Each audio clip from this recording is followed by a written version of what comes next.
నమస్తే. నేను మీ తేజ. టర్కీలో ఒక దారుణమైన ఘటన జరిగింది. 14 ఏళ్లున్న ఒక అబ్బాయి గన్ తీసుకొని తన స్నేహితుల్ని కాల్చేయడం అయితే జరిగింది. ఇది ప్రపంచవ్యాప్తంగా ఇప్పుడు వైరల్ అవుతుంది. అసలు ఆ అబ్బాయికి గన్స్ ఎక్కడి నుంచి వచ్చాయి? ఎందుకు చంపాడు? ఇదంతా కూడా క్లియర్‌గా తెలుసుకునేందుకు ప్రయత్నిద్దాం. మనతో పాటు డిస్కస్ చేయడానికి సీనియర్ జర్నలిస్ట్ దాము బాలాజీ గారు ఉన్నారు. ఆయనతో మాట్లాడదాం. నమస్తే సార్. నమస్తే. సో టర్కీలో కాల్పులు జరుగుతా ఉన్నాయి ఈ మధ్య. అంటే ఆల్రెడీ ఈ ఇన్సిడెంట్ జరగకముందు కూడా ఇంకొక ఇన్సిడెంట్ జరిగింది. సో అది ఇంకా క్లోజ్ అవ్వకుండానే ఈ అబ్బాయి గన్స్ తీసుకొచ్చి వాళ్ళ స్నేహితులందరినీ కూడా కాల్ చేశాడు. తన వయసు ఉన్న వాళ్ళని. ఏంటి సార్ ఇదంతా కూడా? కహ్రమన్ మరాస్ అనే ఒక ప్రావిన్స్ ఉంది. మనం రాష్ట్రం అంటాం కదా, అక్కడ ప్రావిన్స్ అంటారు. అక్కడ ఒనిక్ ఇసుహత్ అనే ఒక ప్రాంతం ఉంది, అర్బన్ సిటీ అది. అందులో అయ్యర్ కాలిక్ మిడిల్ స్కూల్ అని, ఐసర్ కాలిక్ దాని పేరు, ఆ స్కూల్ పేరు. మిడిల్ స్కూల్ ఉందన్నమాట. ఆ స్కూల్లో 15 నిన్న మధ్యాహ్నం 1:30 గంటకి అందరూ విద్యార్థులు ఇంక భోజనాలకు రెడీ అవుతున్నారు. ఆ టైంలో ఒక కుర్రవాడు ఇసా అరాస్ మెర్సిన్లీ, అబ్బాయి పేరు, 14 ఏళ్ళు, 8th స్టాండర్డ్ చదువుతున్నాడు. ఆ అబ్బాయి బ్యాక్ ప్యాక్ ఉంటుంది కదా, బ్యాక్ ప్యాక్లో మొత్తం 5 హ్యాండ్ గన్స్ తెచ్చాడు. 7 మ్యాగజైన్స్ తీసుకొచ్చి ఆ గన్స్ని సడన్గా బయటికి తీసి ఒక క్లాస్ రూమ్లోకి వెళ్ళి పట్టని ఫైర్ చేసేసరికి అక్కడ ఎవరు ఊహించరు కదా. సో సడన్గా టీచర్కి బుల్లెట్ తగిలింది. టీచరు పాఠం చెప్తున్నాడు, టీచర్ చనిపోయాడు. పిల్లలు కకావికలమై, వాళ్ళకి ఏం అర్థం కాలేదు ఏం జరుగుతుందో. భయపడిపోయి పక్క అరుస్తూ ఎటువంటి అటు పరిగెత్తి చాలామంది చనిపోయారు, చాలామంది గాయాలైనాయి, చాలామంది ఇది ఫస్ట్ ఫ్లోర్లో అక్కడి నుంచి కింద పడిపోయారు. ఇలాగే జరిగింది. దాని తర్వాత ఈ గోల జరుగుతుంది. పక్క క్లాస్ వాళ్ళు ఈ గోలలో వాళ్ళకి వినబడి వచ్చే లోపల అక్కడికి వెళ్ళిపోయి వీడు అక్కడ కూడా కాల్పులు జరిపాడు. అంటే 2 క్లాస్ రూమ్లో ఈ అబ్బాయి వెళ్ళి కాల్పులు జరిపాడు. ఈ లోపల స్కూల్ యాజమాన్యం అలర్ట్ అయ్యి పోలీసులకి ఫోన్ చేసింది. పోలీసులు ఇమ్మీడియట్గా వచ్చారు.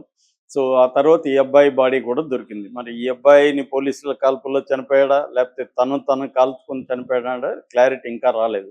సో మొత్తం మీద 8 మంది విద్యార్థులు, 8th క్లాస్ 9th క్లాస్ విద్యార్థులు 8 మంది చనిపోయారు. ఒక టీచర్ చనిపోయాడు. 16 మందికి సీరియస్గా గాయాలైనవి. అందులో 6 మంది కండిషన్లు కూడా దారుణంగా ఉంది. 6 మంది కూడా చనిపోయే అవకాశాలు ఉన్నాయి. సో అసలు ఈ అబ్బాయి ఎవరు, ఈ అబ్బాయి వాళ్ళ నాన్న ఏం చేస్తాడు, ఈ గన్స్ ఎక్కడి నుంచి వచ్చాయి, దీని మీద ఇన్వెస్టిగేషన్ జరుగుతూ ఉంది. వీళ్ళ అబ్బాయి వాళ్ళ నాన్న ఉగుర్ మెర్సిన్లీ ఆయన పేరు. ఆయన ఎక్స్ పోలీస్ మ్యాన్. సో ఆయన దగ్గర గన్స్ ఉన్నాయి.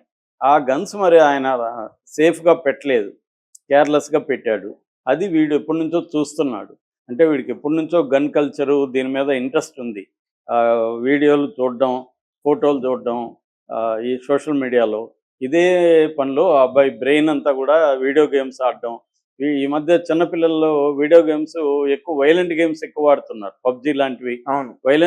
వైలెంట్ గేమ్స్ ఎక్కువ వాడుతారు. పేరెంట్స్ ఏంటంటే చాలామంది పిల్లలకి వాళ్ళు టైం కేటాయించలేక, టైం స్పెండ్ చేయలేక వాళ్ళకి గేమ్స్ని అలవాటు చేసేస్తున్నారు. వాళ్ళు ఏంటంటే వెర్చువల్ ప్రపంచంలోకి వెళ్ళిపోతుంటారు. వాళ్ళకి కాల్చడం అనేది ఒక గేమ్ లాంటిది. వాళ్ళు మనం అనుకుంటాం ఎలా కాల్చడరా వీడని. వాడికి చూసి వాడి మైండ్ అంతా, వాడు అనేక కాల్పుల్లో వాళ్ళు కూడా పార్టిసిపేట్ చేస్తారు కదా. సో అలాగా అనేక మందిని వాడు వెర్చువల్గా చంపాడు. ఇప్పుడు రియల్గా చంపాలనుకున్నాడు, రియల్గా చంపాడు వచ్చి. ఇది మనం అనేక సార్లు చూస్తున్నాం. ఇక్కడ కూడా కొరియన్ దీంట్లో ట్రాప్లో పడి నార్త్ ఇండియాలో 3 అక్క చెల్లెళ్ళు బిల్డింగ్ నుంచి దూకి చచ్చిపోయారు. వాళ్ళకు కూడా అది అడ్వెంచర్ లాగా అనిపించింది అనమాట. అలాగా అంటే పబ్జి గేమ్ ఇలాంటి గేమ్స్లో అడిక్షన్ అయిపోయి విర్చువల్ రియాలిటీకి మన గ్రౌండ్ రియాలిటీకి తేడా తెలియకుండా దాన్నే చేయడం అనేది కనబడుతుంది. ఇక టర్కీలో గన్ కల్చర్ బాగా పెరిగింది. ఇది అంతకు ముందు రోజే 14వ తేదీ ఈ పక్క ప్రావిన్స్లోనే ఒక ఎక్స్ స్టూడెంటు, అక్కడ కూడా ఒక వొకేషనల్ స్కూల్ ఉందన్నమాట. ఆ వొకేషనల్ స్కూల్లోకి వెళ్ళిపోయి అతను కాల్పులు జరిపితే 16 మంది గాయపడ్డారు. అక్కడ వాళ్ళలో ఎవరు చనిపోలేదు, కానీ సీరియస్ గాయాలైనాయి. దాని తర్వాత అతను కూడా సూసైడ్ చేసుకొని చనిపోయినాడు. అంటే టర్కీలో ఏంటంటే గన్ కల్చరు ప్రతి ఇద్దరికి ఒక గన్ ఉంటుంది అనమాట ఆడ. అంటే దాదాపు 4 కోట్ల గన్స్ ఉన్నాయి. 8,80,00,000 మంది పాపులేషన్ ఉంటే 4 కోట్ల గన్స్ ఉన్నాయి. అందులో 40 లక్షల గన్స్కి మాత్రమే లైసెన్స్ ఉంది. అంటే 10% గన్స్కి మాత్రమే లైసెన్స్ ఉంది, 90% గన్స్కి లైసెన్స్ లేదు. టర్కీలో ఏంటంటే చారిత్రకంగానే గన్స్ పెట్టుకోవడం అనేది మొగతనానికి చిహ్నంగా భావిస్తారు వాళ్ళు. వాళ్ళు ఏంటంటే 3 ఉండాలంటారు. ఒకటి వచ్చి అట్, ఔరత్, సిలాహ్. అట్ అంటే గుర్రం, ఔరత్ అంటే అమ్మాయి, సిలాహ్ అంటే గన్ను. ఈ 3 ఉంటేనే మగాడు. అంటే మ్యాన్హుడ్, మగతనం అంటే ఈ 3 ఉండాలి వాడికి. గన్, ఆర్స్ ఉండాలి, అమ్మాయి ఉండాలి, గన్ ఉండాలి. ఈ 3 ఉంటే వాడు మగాడు అన్నట్టుగా వాళ్ళ కల్చర్లోనే అది ఉందని చెప్తున్నారు. సో ఇప్పుడు కూడా గన్స్ ప్రతి 3 ఇండ్లు ఉంటే అందులో ఒక ఇంట్లో గన్స్ ఉంటాయన్నమాట. అంత గన్స్ వ్యాపించిపోయినాయి మొత్తం. అదే చెప్పాను, ప్రతి ఇద్దరికి ఒక గన్ ఉంది. అంటే 100 మందికి 16.5 గన్స్ టర్కీలో ఉన్నాయి. ఇందులో 90% వీళ్ళకే ఉన్నాయి. ఎవరికి 40 ఏళ్ళ తక్కువ ఉన్న అబ్బాయిల దగ్గరే గన్స్ ఉన్నాయి. యూత్ దగ్గరే, మగవాళ్ళ దగ్గరే గన్స్ ఉన్నాయన్నమాట. ఈ గన్స్ అంతా కూడా ఉండేది మగవాళ్ళ దగ్గరే ఉన్నాయి. అంటే ఆల్మోస్ట్ మగవాళ్ళ దగ్గర అందరూ గన్స్ ఉన్నట్టు. 40 ఏళ్ళ కింద ఉన్న వాళ్ళ అందరి దగ్గర ఆల్మోస్ట్ ఒకటి దగ్గర 4 కూడా ఉంటాయి. ఇప్పుడు వీడింట్లో 5 పెట్టుకున్నాడు కదా. సో అలాగా గన్ కల్చర్ అనేది బాగా పెరుగుతుంది. మామూలుగా పేపర్లు చూస్తే రూల్స్ స్ట్రిక్ట్గా ఉన్నాయి. గన్ కల్చర్ ఇవ్వాలంటే 21 ఏళ్ళు పైబడి ఉండాలి, అప్లికేషన్ పెట్టాలి, పోలీసులు బ్యాక్గ్రౌండ్ చెక్ చేస్తారు, దాని తర్వాత నీకెందుకు గన్ను కావాలనేది జస్టిఫై చేయాలి. ఇవన్నీ రూల్స్ అయితే బాగానే ఉన్నాయి, కానీ అమలు జరగట్లేదు. ఎందుకంటే హైలీ కరప్షన్ ఉంది టర్కీలో. ఈ కరప్షన్ వల్ల గన్ను అడిగిన వాడు డబ్బులు ఇస్తే ఇచ్చేస్తున్నారు. అలాగా ప్రతి ఒక్కటి గన్ను పెట్టుకున్నాడు. అక్కడ ఏంటంటే హానర్ కల్చర్ అంటారు. ఆనర్ కల్చర్ అంటే మంది కూడా ఆనర్ కల్చర్ సొసైటీని, పరువుకి ఇంపార్టెన్స్ ఇస్తారు. మన సమాజం కూడా అదే.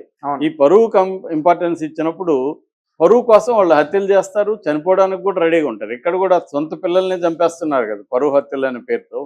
అలాగా టర్కీలో కూడా ఈ ట్రెండ్ బలంగా ఉందన్నమాట. రోజుకి 15 గన్న హత్యలు జరుగుతున్నాయి అక్కడ. అంటే రోజుకి ఒక 15 మంది గన్తో కాల్చి చంపేస్తున్నారు. సో ఈ కైండ్ ఆఫ్ కల్చర్ ఉంది. మనకి నెంబర్ 1 గన్ కల్చర్ ఉండేది అమెరికాలో. అమెరికాలో 100 మందికి 120 గన్స్ ఉంటాయి. అంటే ఒక్కొక్కడి దగ్గర ఒకటి కంటే ఎక్కువ ఉంటాయి అన్నమాట. అమెరికాలో 40 కోట్ల ఫైర్ ఆర్మ్స్ అంటారు, గన్స్ అనుకుందాం మనం అర్థమయ్యేదానికి. 40 కోట్ల గన్స్ ఉన్నాయి అక్కడ. ఎందుకంటే అక్కడ వాళ్ళకి సెకండ్ అమెండ్మెంట్ అంటారు. కాన్స్టిట్యూషన్లో సెకండ్ అమెండ్మెంట్లో గన్స్ని అలో చేశారు. అక్కడ లీగల్ అనమాట. సింపుల్, మనం పర్మిషన్ ఇస్తే ఇచ్చేస్తారు. అది పెట్టుకొని ఎక్కడైనా రోడ్లో మనం పోయి ఏదో ఐస్ క్రీమ్ తిన్నట్టుగా మనం గన్ కొనుక్కొని రావచ్చు, పెద్ద ఇబ్బంది లేదు. మన సినిమాల్లో కూడా, హాలీవుడ్లో సినిమాలు చాలా చూస్తుంటారు, వెళ్ళేవాడు గన్ను కొనుక్కొని వస్తుంటాడు. అలాగే ఐడి కార్డు చూపించేసి గన్ తీసుకొని వెళ్తుంటారు. ప్రపంచంలో సివిలియన్స్ దగ్గర ఉన్న గన్స్లో సగం గన్స్ అమెరికాలోనే ఉంటాయి అన్నమాట. అమెరికాలో సంవత్సరానికి 40,000 హత్యలు గన్స్తో జరుగుతుంటాయి. సో ఆ రకంగా తీసుకున్నప్పుడు టర్కీలో తక్కువే అమెరికాతో పోలిస్తే. కానీ టర్కీలో ఇల్లీగల్ గన్స్, లైసెన్స్ లేని గన్స్ ఎక్కువ ఉన్నాయన్నమాట. దానివల్ల ఈ మధ్య కాలంలో ఏంటంటే అర్బన్ యూత్లో ఫ్రస్ట్రేషన్ పెరిగిందనేది చెప్తున్నారు. అంటే వాళ్ళకి నిరుద్యోగం రావడం, హెల్త్ ఇష్యూస్ రావడం, వాళ్ళకి దాని ఏమంటారు లైఫ్ స్టైల్ తాము అనుకున్నట్టు లేకపోవడం, దీనివల్ల ఫ్రస్ట్రేషన్ పెరిగి, ఈ ఫ్రస్ట్రేషన్ని చిన్న ప్రాబ్లం వచ్చినా పక్కనోడితో వాడిని గన్తో కాల్చేద్దామన్న, గన్ ఉంటుంది, చిన్న గొడవ వస్తుంది, వాడిని కాల్చేయడం. అటువంటి ఒక కల్చర్ బాగా పెరిగింది టర్కీలో అని చెప్తున్నారు. ఈ పర్టికులర్గా ఈ పిల్లవాడు 8వ క్లాస్ పిల్లవాడు ఎందుకు ఇలా చేశాడనేది మాత్రం ఇంకా తేలలేదు. అతనికి ఏమన్నా మెంటలీ డిస్టర్బ్ అయ్యాడా, వాళ్ళ నాన్న గన్స్ని ఎట్లా పెట్టాడు, సేఫ్గా ఎందుకు పెట్టలేదు. 5 గన్స్ దొరికాయంటే వాళ్ళ నాన్న నిర్లక్ష్యం క్లియర్గా కనబడుతుంది ఈ పిల్లవాడితో. అంటే చిన్నపిల్లలు ఉన్నప్పుడు గన్స్ని చాలా జాగ్రత్తగా పెట్టాలి, లాక్ చేయాలి, వాటిని ఎక్కడో జాగ్రత్త పెట్టాలి. కానీ వీడు 5 గన్స్ 7 మ్యాగజైన్స్ పట్టుకొచ్చాడంటే బ్యాగ్ వేసుకొని. వీడు ఎప్పటి నుంచో ఆ మూడ్లో ఉన్నాడు. ఆ స్కూల్కి వచ్చినప్పుడు కూడా చెక్ చేయలేదు, చెక్ చేసి లేదు. మామూలు చాలా స్కూళ్ళల్లో, మన స్కూళ్ళల్లో కూడా ఏం చెక్ చేస్తారు, బ్యాగులు తీసుకొని వెళ్తారు.